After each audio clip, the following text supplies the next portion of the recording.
Good morning, everyone. Welcome to the second edition of Business Without Anxiety, tackling general anxiety under high pressure. So, today we are going to look at problems with general anxiety, the stigma attached about talking about anxiety. In fact, when it is mild, it's the worst. The results that we have seen in our workshops with talking with founders, entrepreneurs, and C-level leaders, and the support that is available. Let's understand, recognize, and share more about these.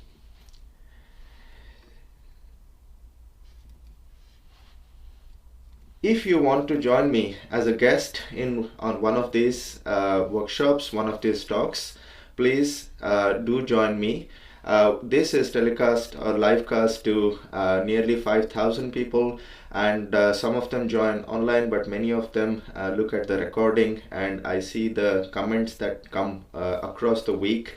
So this is an amazing place to have a good chat with, and I love talking with someone who will understand what anxiety is at workplace. If you have seen this, if you have faced this, if you do some innovative things at your workplace, please let us know, and I would love to have you here. We are going to discuss some key topics, and we have some amazing questions to answer today. They have been submitted, and I'm keeping an eye on LinkedIn over here so that I can see any questions that are coming live. I have taken some notes, so if you see me watching here, I'm looking at questions that I can answer towards the end of this discussion, and I will share some tools as well. Please remember, this is not a replacement for medical or professional advice, and seeking professional help is crucial. It's a sign of strength, actually. These days, a lot of help is available, and even if you are in doubt, seek help and put your own oxygen mask first. My name is Jeev Sahoo like Yahoo.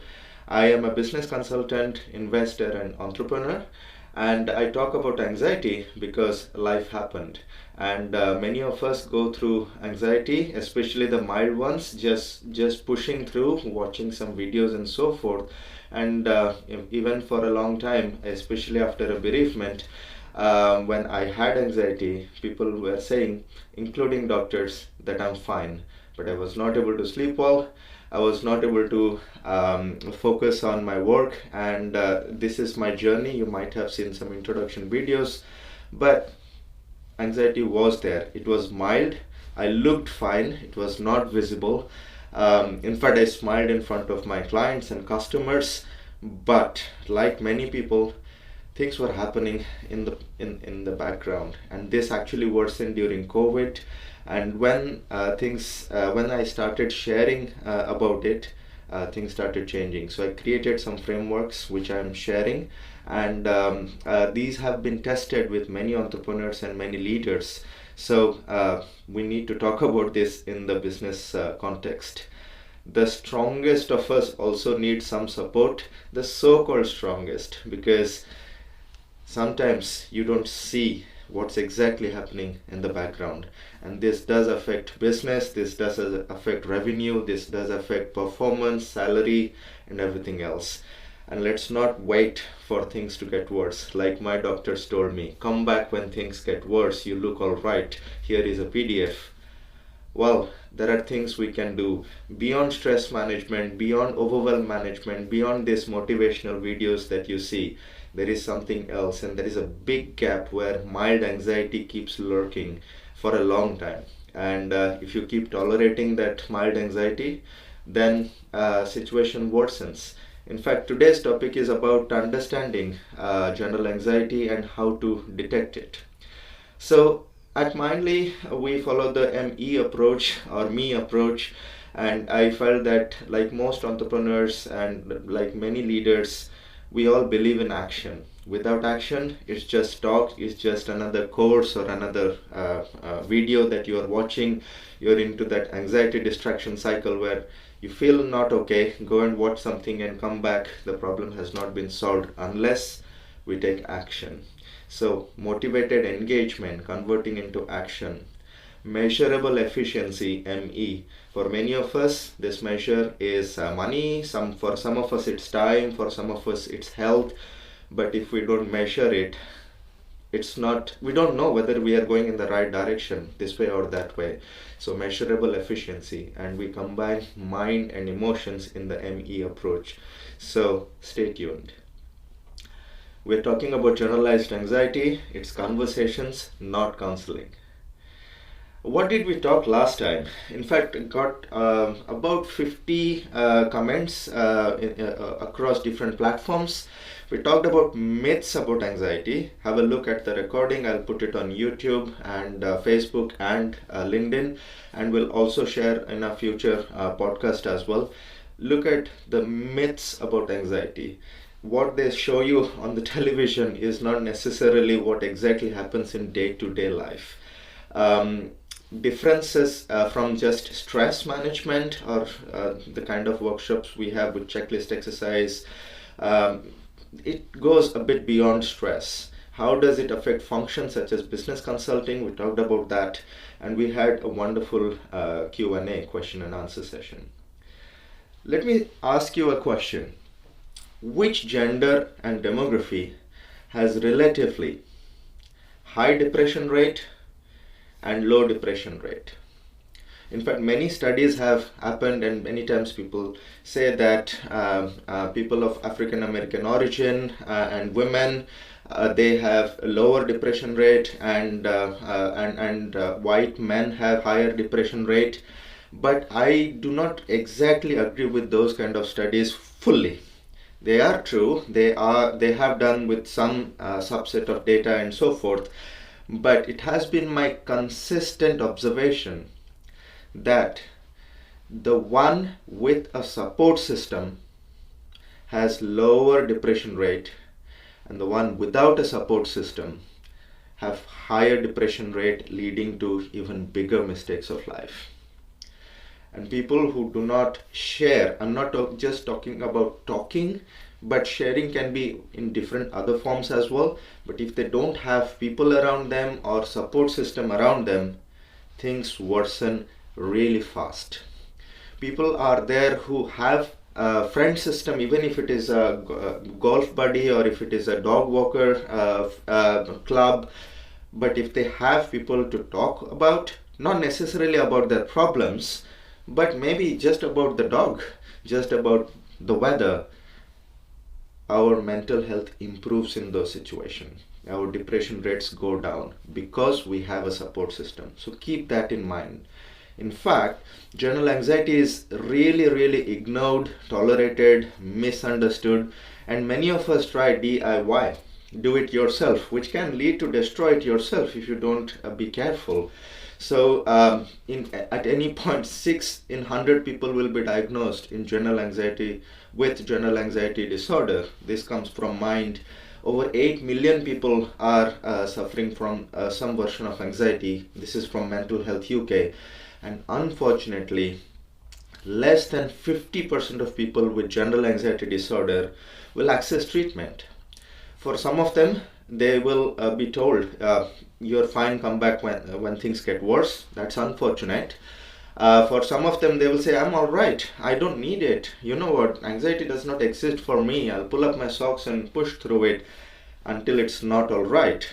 For some of them, there is a big stigma. I'll be considered as a weak person, not as an intelligent business consultant. I'm not great at remember the myths we discussed in the last week's edition. So these things stop us from going and accessing any kind of support. And there are a lot of people affected by this. There's a lot of money lost. People are not present fully because they're feeling anxious. Even if they're feeling anxious, they show up for work, but doesn't mean they're at their best self, not even half of it. So we need to address this in a bigger way, which is why Step It Up, even though our specializations are into business consulting, strategy implementation, and to some extent capital raise with Prime Advantage Capital Partners, I also focus on general anxiety workshops, going beyond stress, going beyond just mindset kind of videos where positive thinking is going to fix a bunch of things. And in every case, because I believe in action, I believe in measurement, I connect it with revenue, salary, health, or some version of a measurable thing, so that we can understand, is it working this way or that way? Is it going the way I want to take it? So that's where we are bridging the gap. So today we are talking about recognizing anxiety at work. It's more than everyday stress, and we'll look at some physical, emotional, behavioral, and cognitive symptoms. So let's see what are the symptoms. We will be quick because 30 minutes is not really enough to discuss so many things. We can always follow up with Q&A sessions, support workshops, and so forth. But today we will glance through these symptoms, and we have a few questions submitted that we are going to answer. Brilliant. So physical symptoms: restlessness, muscle tension, fatigue, and sleep disturbances. By the way, in our app, we have a simple acronym. I believe in acronyms so that we can remember a lot of words in simple ways. As a simple example, we use the acronym SIMPLE, simple, to showcase social well-being, individual well-being, monetary well-being, physical well-being, love life well-being, and emotional well-being. It's a lot of words, but if you just write SIMPLE, you can remember it quickly. Similarly, for physical symptoms, instead of remembering, oh, was he talking about restlessness, was he talking about sweating, was he talking about sleeplessness, or something of that kind, you make an acronym for yourself, small and simple, that you can remember. Yeah, so if I'm consistently having trouble sleeping more, sleeping less, or waking up too many times, if I'm consistently feeling tired, even if I feel I have rested or I am fed and so forth, but I still feel tired, or suddenly the shoulders are tensing, the knee or the or cheekbones, that is one thing people forget. If you're tense there is some version of anxiety, and use your own acronym there to quickly remember. The thing about this is, the quicker you catch it, then the quicker you can implement some techniques to quickly come out of it. I'm not saying that you have to go to a doctor or someone else right away, because you can definitely do a lot of things in the prevention stage. If you need the doctor, definitely approach them. But if you can quickly see, oh, I'm clenching my jaws whenever this person is talking, or whenever I'm in that kind of a situation, that is generalized anxiety. So can we do something to get out of it? Layers of anxiety. Let's look at the emotional side of things. Excessive worry, uncontrollable worry. Even when you don't want to worry, if you're worrying, that's generalized anxiety. Irritability. Someone who is normally calm and composed is now taking off at the slightest of things. Irritability. Fearfulness about the economy, about your health, about anything in life, because you are not feeling safe, and that is affecting your work performance, your family, and so forth. So fearfulness is another emotional symptom. Overwhelming sense of fear, of an impending disaster, something big is happening. In a non-threatening situation, that's when you understand this has gone into the anxiety side of things. Difficulty concentrating, and many times people do confuse it with other neurodiverse situations, but if it is happening once in a while but it is affecting your work, then there is something else happening which is coming both on the physical and emotional side of things. So watch out for that. If it is a consistent thing, then there are ways out, which we will be sharing in the subsequent episodes, or you can come and look at the free resources that we have on the website and on the app. Behavioral symptoms.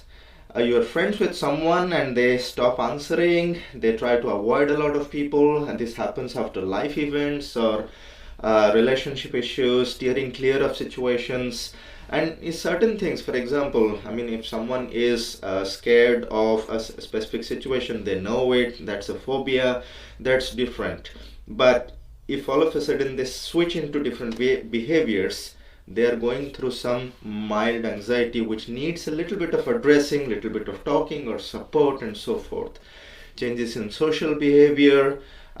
Procrastination has been scientifically proved that it's mild anxiety or mild depression, depending on which way you are leaning, because emotions affect your decisions, and decisions affect how quickly you do tasks. So delaying tasks due to anxiety about potential outcomes, many a times you keep on overthinking and so forth.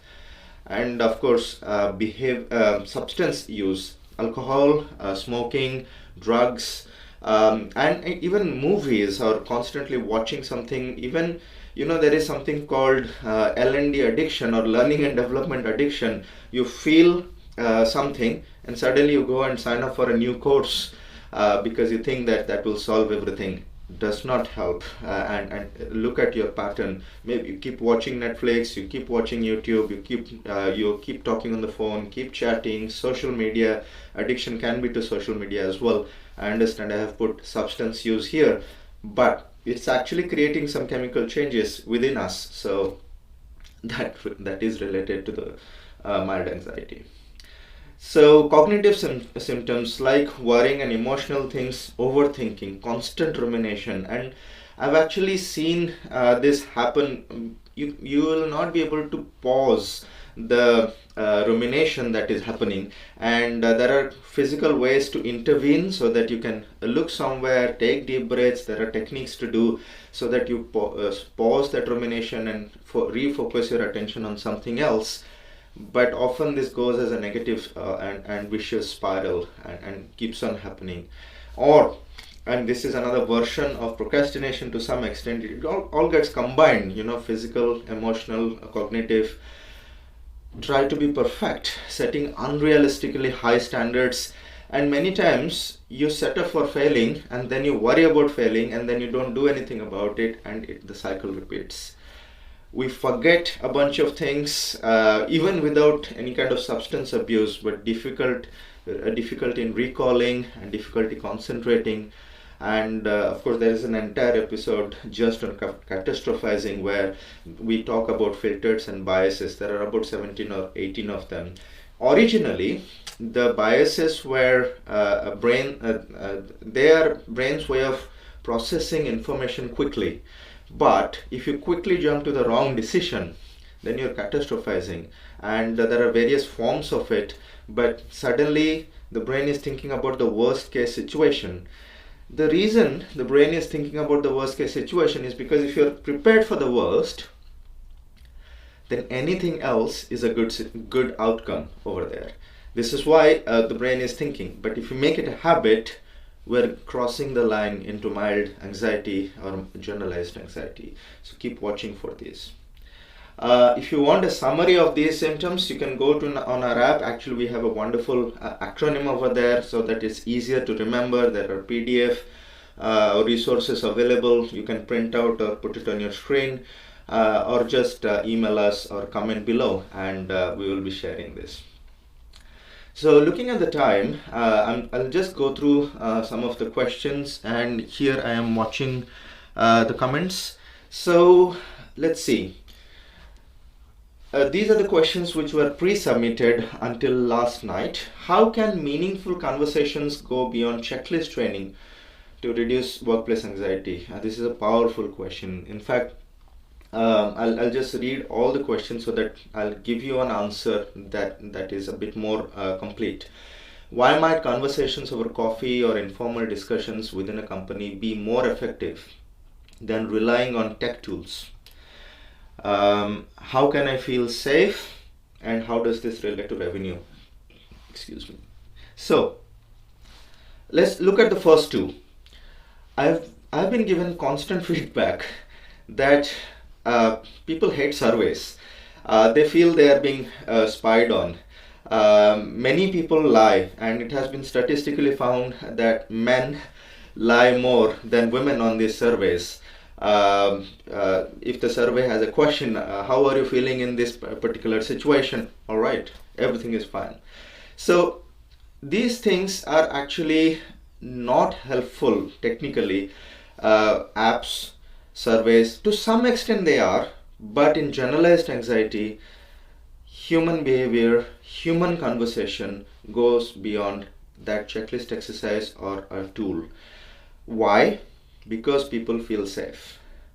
Because people feel that they have someone else to talk about and they are not alone in this, and it becomes a diminishing problem once you talk about it. Now, is talking about it a mourning session or a complaining session, and the boss is bad or the government is bad or the weather is bad and so forth? Well, to some extent that helps, but just complaining is not fixing anything. Remember, we believe in actions that we can measure. This is where we come in and we actually give a structure to these support systems to create meaningful conversations. What words to use? People have asked us questions. How do I talk with someone who has anxiety? How can I forget meaningful conversation? How do I start a conversation without hurting someone? And there are ways to do it. Like I said, there are companies where they have a coffee club, a golf club, or a dog walking club, and so forth. It's not about talking about anxiety, but if something goes not okay, you know that you're not alone. You know that you can depend on someone without being judged. You know that you can talk to a senior manager without it affecting your promotion or performance. In fact, once we talk about it, we have data to show that performance has improved. Once performance has improved, it actually reflects not just in revenue, but in customer satisfaction. Happy employees, happy customers. It's mind-blowing. And many companies have this as a culture, but where things are not going right, where people are worried about the performance, where people are worried about the revenue, that's where meaningful conversations go beyond just a training. Where if you're anxious, you are not even present in the training. That needs that human interaction, that human participation, and that safe space where you can be yourself without being judged.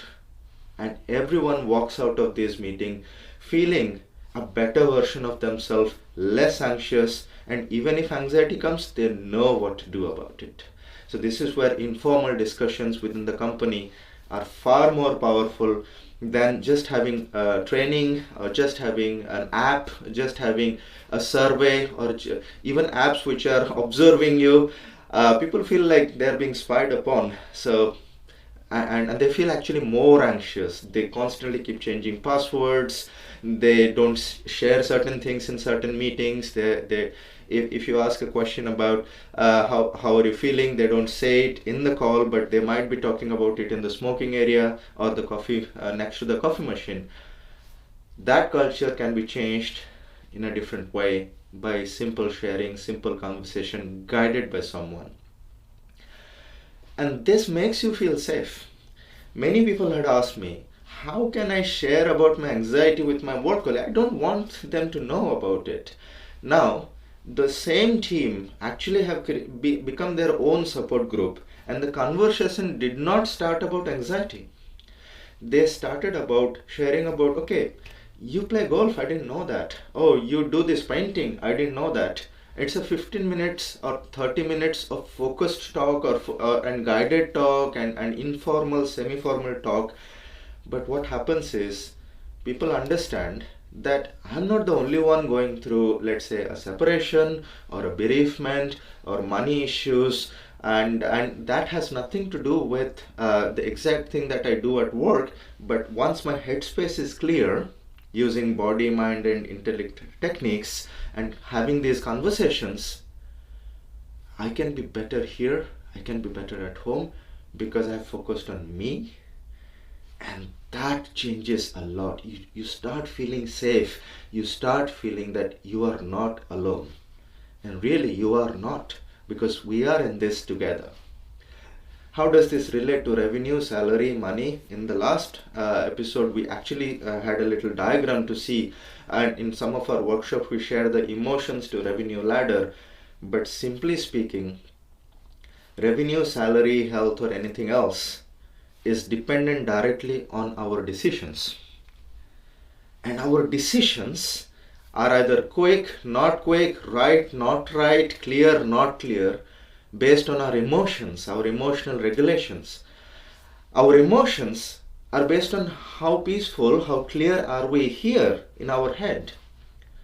And that's how this relates. And there we can find a correlation which we have observed every quarter, every year, and so forth. And we share this with C-level leaders because they want to see real results instead of just fluff. So I'm again watching if there is any new questions, but yeah, this is the report. You have the source at the bottom. I believe it's called the Access Group, which has this report, and this is coming from Deloitte, and many other companies have done these studies where you can get 5x return for well-being, especially because turnover, employer loyalty, customer satisfaction, many things change. But my favorite is 11% lower turnover. People don't leave. They know that my company cares about me and they care about the company. More than the company, they know that there are other people around who can actually help. They are also going through something similar, something mild, but can be talked about it. You can download this again on the internet, or you can take it from our website. It's a diminishing problem when shared. You can read our books, and some of the workbooks that are quite popular, 52 tips to feel better in 5 minutes. You can go on our app. There are many courses which are free.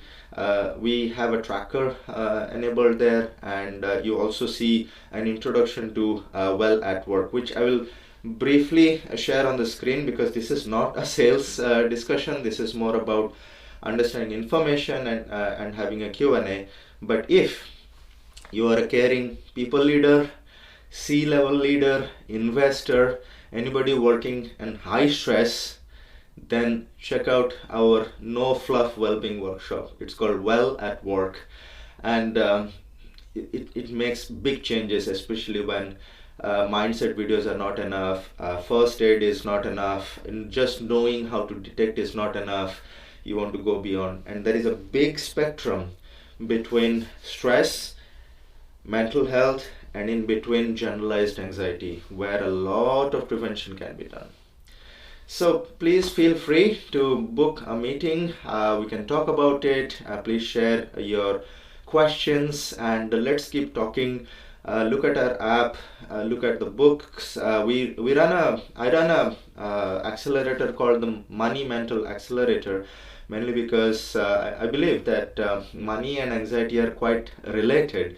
Well, they are not going to solve each other. If you fix money, doesn't mean that your anxiety will be solved, but you get a bandwidth, headspace to fix it.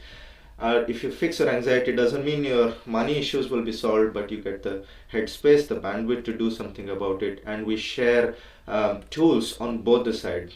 Coming from an entrepreneur and investor background, I can share financial tools as well as some anxiety tools that will make you feel better.